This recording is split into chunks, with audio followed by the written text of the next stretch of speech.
basically, we were going down the story list, and arts was just a crucial missing piece. So when we started Binge in 2015, really it was to do like really the heavy lifting investigative stuff. That was the idea. Um, but then as time went by, we realized that there was other stuff that, other major voids that we needed to fill, right? So uh, arts and entertainment being one of them, long form arts, the kind of stuff you've done, right? And also like small stuff, just like covering neighborhood, like politics and stuff like that, which was not what we did. But with arts, it was just like, I came from an arts background. I started as a music writer, arts writer, writing long form stuff, 3,000 words sometimes. What have you seen out there as far as arts covers? Like, are there a lot of opportunities to do the kind of stuff you do, the more long form stuff that takes some time? I don't want to say no, but I'm kind of like in the middle of like, saying like yes, no. I'm kind of like in the middle because I feel like they are opportunities, but as time goes on, a lot of titles aren't as willing to maybe welcome other ideas or other individuals. It seems to be a little bit more clicky, I guess I would say, in recent years in comparison to when I first started Mm-hmm. freelance writing. So, I mean, like I want to say like the opportunities are definitely there, but it's like Yeah. if people aren't willing to let those opportunities actually come to fruition, then you're So kind of just like stuck. you're kind of like perpetually on the hunt for articles, for stories. So can you just talk about that for a minute? I don't think a lot of our readers realize that, there's no shame. Like, we harvest a lot of ideas from like social media and just anywhere where they would. It's just like the eye that you have in looking for. So like, what are you looking for? When you're even scrolling through Insta or whatever, what are you looking for that you think would make like a good, interesting, kind of unique story? I think what catches my attention is when it feels like especially in Boston, I know there's a really big reputation for the city as far as arts and entertainment for being a little bit, if it's not from outside sources, being kind of boring, like nothing's really happening. So when I feel like people, whether individually or in groups, kind of have the courage to do something different or something really big and loud, that really excites me. So I feel like, oh wow, someone is having like a dance party and they're playing this kind of music and they're really upfront about it. It's not like super underground. It's like they want people to show up. And the thing is, I always notice that there is an audience for lots of things, and a crowd for things in Boston. But I think people are just, they feel very pigeonholed in this city. Like, oh, they're not going to like it here. This is more of a New York thing or LA. But people want to see interesting, unique, irreverent art and go to dance parties where you can actually really dance and enjoy yourself. They want artist Q&As. They want things that are different and unique, just like anywhere else. So for me, when I do see something online that kind of gives me that vibe and energy, it really excites me. Um, like I know one of the pieces like I wrote maybe 2 years ago was about this college student at UMass Boston, which is my alma mater, and she was doing like a poetry reading, just like a reading thing for for LGBTQ folks, but also for whoever, because she felt like there was a need for it, and she did something about it. Like That was the living she room. wanted, That was the living room series, right? yeah, Yeah, and yeah, the I love author that living room. because Yeah, it's and the reason there. why I was so excited about that because I'm like, yeah, you don't, it just seems like that wasn't around, that wasn't happening. And Mhm. she had seen that in other places, Right. but in her own orbit, it didn't exist. So she made it happen. She wanted to see a more diverse representation of LGBTQ folks. And even with that at the forefront, everybody was welcome. So if I see something like that, that really gets me excited and then wants me to write about it and to share that information with others, and also to support that because I'm sure others in the past have tried to do that as well but felt like they weren't supported, not only locally but even just through the local media. Sometimes I feel like, let's say the big wigs of like Boston media, they kind of wait for things to be super big and explosive almost on a national level, and that's really lame. Yeah, and a lot of the stuff that you've done has not been the kind of stuff that, so, and that's why I really love it, because it's like you said, it's accessible, but at the same time it's also, might not see it when you're walking down the street. A living room series, right? Where you found out about that through social media, I think, right? Yeah, it was actually another, like, that was a really interesting time in general, where in Boston there were a lot of like collectives happening. Pre-COVID, right? So Yeah, definitely pre-COVID, maybe by very like 2 pre-COVID. years, honestly.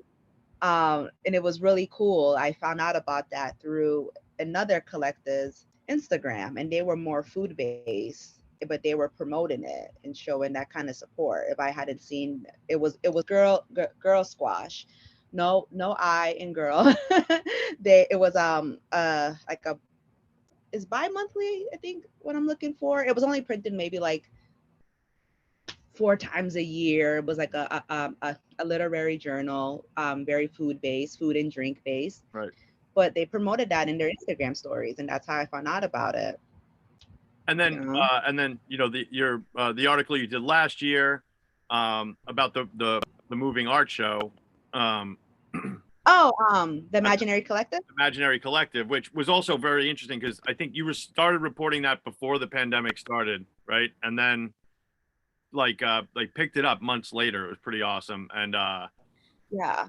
but also, I mean, that's also something that it's just not on the mainstream radar. But what I wanted to ask you is, it takes us, not to pander, but it takes a certain kind of reporter to be welcome. I mean, you really write comfortably in those spaces. You obviously have a lot of respect for them. What's it like? Because this is like involved reporting, and this is, we're trying to tell people why they have to support this work. To some of these things, not like it's not like it's not enjoyable to go to a poetry reading, for example, but you're really there putting the time in and taking notes. So just talk about that process a little bit. You contact people ahead of time. Obviously, you're not going undercover. We're not. Just talk about that a little bit, and ingratiating yourself with sources, and getting to the point where you can write the kind of really in depth, just careful stories that you do. Yeah, I would say the benefit to being very involved in introducing or pitching story ideas is that I'm actually genuinely interested. Like, I want to be there. Like, when I would go to the Austin living room read, live in person, it wasn't like, oh God, I can't wait for this to end. It was like I was genuinely really into what was being shared and taking notes of like this person's chat book or like their website and what they like to talk about. And not only for my own notes for an article, but just even as an artist myself. So I would say when I'm in those spaces, it definitely helps to like that I actually want to be there, that I care about what I'm going to write about. I'm always very upfront with the interviewees, like what I'm looking to delve further into about with them. So I think I always want to make them comfortable as well. Like, I'm sharing your hard work, and I'm sharing it because I think others would appreciate and feel either less alone, or they'll feel very encouraged. So I see my purpose from I have a couple of, I guess, viewpoints you could say for my purpose in being in those spaces. And again, I can't say it enough. It helps that I want to be there. It doesn't feel like a burden. It feels like I'm really kind of doing my part in sharing what has happened locally and how it benefits all of us.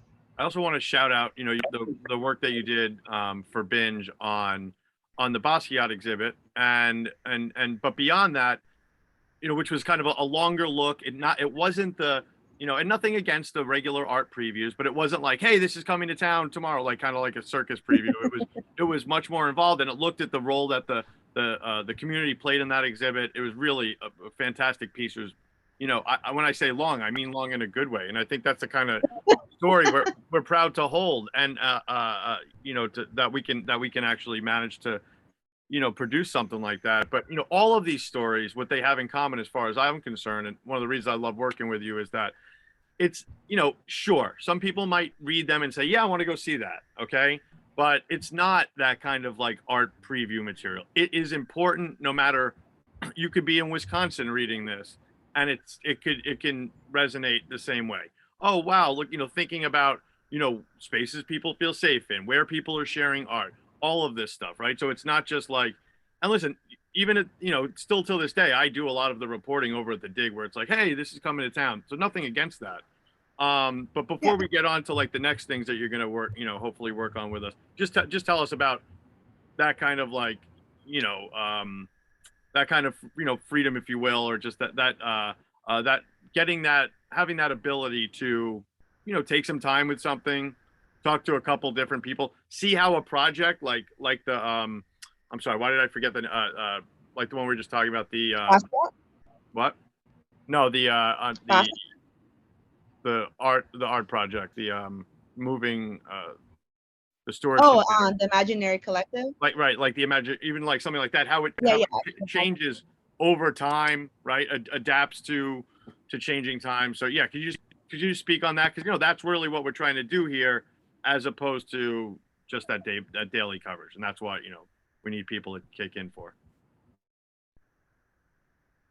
Yeah, well, what's funny about the piece on the Imaginary Collective is that I think I had finished writing it, I think January, like 2020, I feel. Hmm. And um roughly January, like maybe early February. And I think it was definitely like we were preparing it for like the next, for like an upcoming issue, like literally like Knowing me, maybe we had not the the one. election. That's what it was. We had the election. We were up in New Hampshire, like right before the Yeah, pandemic. We were covering the primary up in New Hampshire. I do remember that. And I think, yeah, I think I was even like invited and all. Then I just like couldn't make it. I was disappointed. But yeah, then the pandemic and lockdown hit. And when I returned to it was so strange because, and not strange in a bad way. It was just like I had to update it in a way that didn't feel forced to Mm-hmm. what was happening. Like I didn't want to be like leeching off of like COVID coverage. And quite frankly, even by August, I was over it as far as coverage. But at the same time, maybe trying to find ways. I don't know. I think that piece kind of spoke to how art can be evergreen in many ways, as far as its reach and its purpose. Mm-hmm. And at first, I definitely struggled with like how to merge recognizing COVID with what I was originally trying to share with readers, and even the conversations I had with the artists. But thankfully, it worked out, because again, what the artists were discussing were subjects and feelings and situations that don't ever go away, that haven't gone away. So COVID just in many ways emphasized maybe some of the points.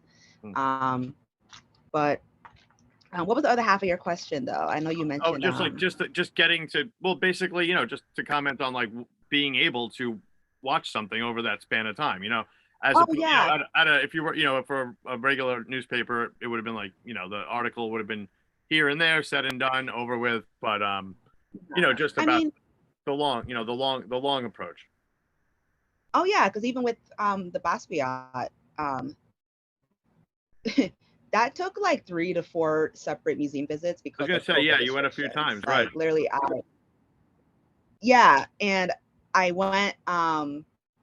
Yeah, that was like frustrating because when it finally opened in fall 2020, museum hours were really limited. So I would have to take time off of work and rush to the museum. I was lucky to get an hour, and I had to go back 3 more times to see it in full. So, but I mean, it was just really wild. I don't expect an experience like that again. But I was like, this is my third effing time trying to see this exhibit. I'm trying to see it Right. in full so I can, of course, write about it and like, pick up on things. And so it was really wild. I was almost amazed when it finally all came together. But um I think that was just, again, it was something that I wanted to do. I felt very dedicated to that assignment and project. I'm a fan of Basquiat's work, and I really loved the how the MFA went about highlighting his peers, a lot of which I was shocked that I didn't even know that much about. It was really only, of course, Keith Haring and Lady Pink, but everybody else, I was like, how are they not just as famous? And like, oh my God. So my approach in writing that piece was just like, because I knew everybody else was going to write about it too, like Boston Globe, um, major papers, because of Basquiat. They almost to an extent didn't really care about the other artists. It was just like him. Mhm. And it's like, well, we already know so much about him. So for me and my approach with that piece was really, I was thinking, how can I go differently about this? Like, I wanted to pay it forward to all the other artists and their work in it, because they're the ones that honestly made me want to go back, to be honest, as well. I could easily have been like, okay, I saw enough. I'll focus on Basquiat. That's all the people really care about. Yeah. Um, which in itself is almost kind of a selfish and lazy approach, honestly, but I didn't want to do that. I was like, I'm going to go 4 times, which I did. I'm going to seek out what's special about this exhibit. I'm going to write about it at length. And that's what's going to separate my Basquiat piece from everybody else's. Because even after mine, there were other reviews that came out, and I kind of, skimmed them out of curiosity. And I was like, kind of what I expected. But what I like about Dig also is that there is a celebration of like seeing what else can be discussed or explored, even if it's with a really familiar subject such as Basquiat. Well, So, speaking of which, what are we exploring these days? What have you been I know you got a few things. I mean, things still feel a little quiet because of COVID, to be honest. What I'm working on, I mean, nothing quite yet. I feel like I have something in mind, but still want to like look deeper into it to make sure it's like it's something I can work with as far as writing something interesting. I don't really have anything quite yet. That's a really disappointing answer and lackluster, Okay. but I do. I definitely keep eyes and ears open, and just like my like what my reactions like open, as far as like could that be something, but we'll see. I feel like next year, you Yeah, know, totally. Yeah, I mean it's things like will it comes come back around. so fast the year. I mean, but certainly if you see anything, holiday time or anything like that, let us know. But we look forward to it. Anything you got, just keep in touch. Let me know. Oh Um, yeah, yeah, for sure. and also for like theater and stuff, just give me like a big heads up, and because it's crazy because theater is popping up on us now. It was like the one thing that really Yeah. wasn't back, and now it is.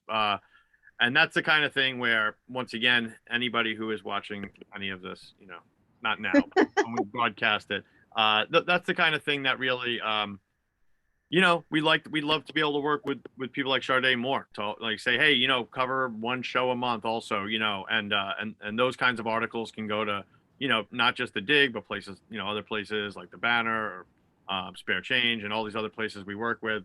But yeah, I mean, arts is something that I'm so happy to say it didn't go away completely during COVID, because in fact, if Yeah. anything, we really, we were able to use, we did the Pandemic Democracy Fund, and we really did a lot of work with, talking to musicians about their, their time at home and stuff like that, and artists, and some of the work you did.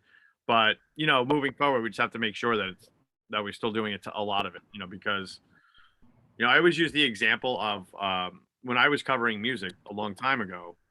Um, by the time somebody became like a you know, nationally known, there had been all of these long form articles written about them in the Boston papers.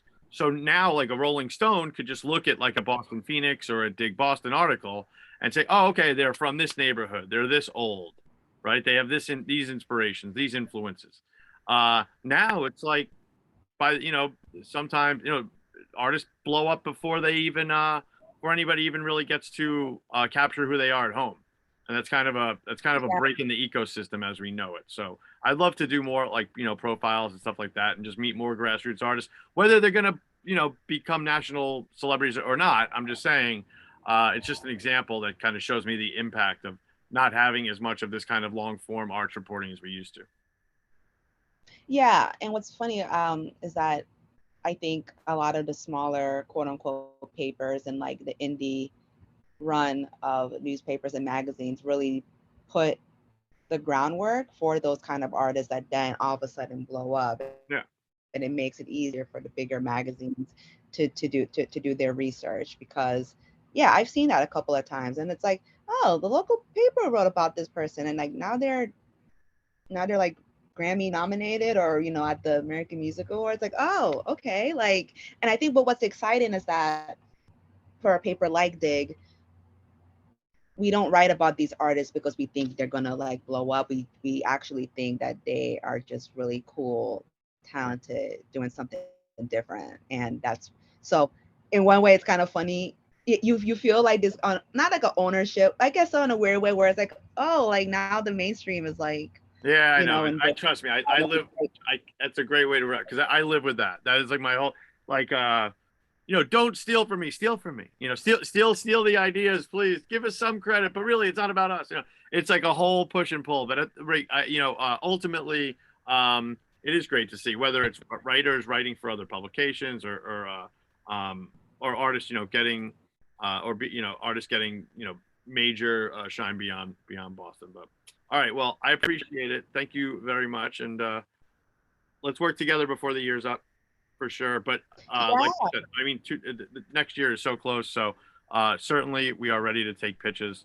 We'll be doing a lot, especially in November, December. We're doing a lot of fundraising and just getting ready for the new year. Yeah, for sure. Yeah, and speaking of like Broadway and like plays and all of that, that's definitely on the rise again, which is really Yeah. exciting. I started out as a theater major in college, so I always have a soft spot for Broadway and all those shows. So yeah, I'll definitely be in touch. If you have anything in mind for All right, me as actually, now well. that you said that, if you are interested, hit me up. If you are interested in seeing any of those, Box Center shows or anything like that in particular, we can link you up with them ahead of time. Okay. All right. Good to know. Yeah. Thank you All so right. much for this. No doubt. Apologize for any rambling. Sometimes it's hard to No, like think back that's to what, listen, we all ramble, and that's why I'll cut this up, put some all the visuals from the stories and make it real cool. All right. Thanks again. because I don't have like ulterior motives. I just love doing this. So it's like, after, yeah, why was I like I know. Trust all good. But I appreciate you being the first one. I got between now and Monday, I'll have like 8 more people. So you broke it in. I appreciate it. Yeah, no problem. All right. All right. See you later. Bye. Bye.